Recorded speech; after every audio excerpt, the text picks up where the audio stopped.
that on the evening of Sunday, August 23rd, 2020, Kenosha Police Department officers were dispatched to a residence in the 2800 block of 40th Street after a female caller reported that her boyfriend was present and was not supposed to be on the premises. During the incident, officers attempted to arrest Jacob S. Blake, age 29.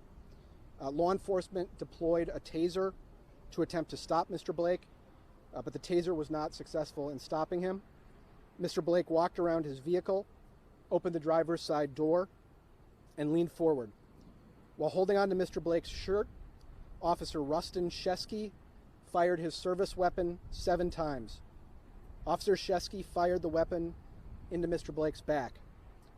No other officer fired their weapon. The Kenosha Police Department does not have body cameras, and therefore the officers were not wearing body cameras. The shooting officer, Kenosha Police Officer Rusten Sheskey, has been a law enforcement officer with the Kenosha Police Department for 7 years.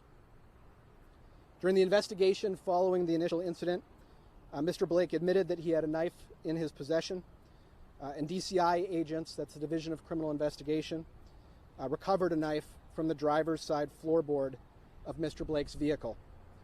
A search of the vehicle located no additional weapons.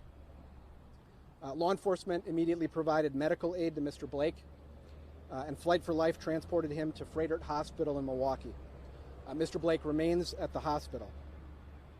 The Division of Criminal Investigation at the Wisconsin Department of Justice is leading this investigation, and it's being assisted by the Federal Bureau of Investigation, the Wisconsin State Patrol, and the Kenosha County Sheriff's Office.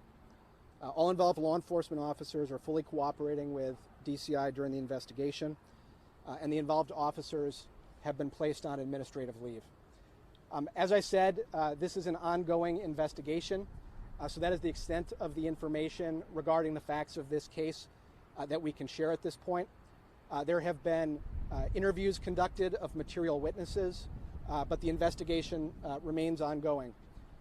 Under Wisconsin law, in cases in which a person dies in a case in which an officer fired their weapon, the law requires that an independent investigative agency be brought in to conduct the investigation.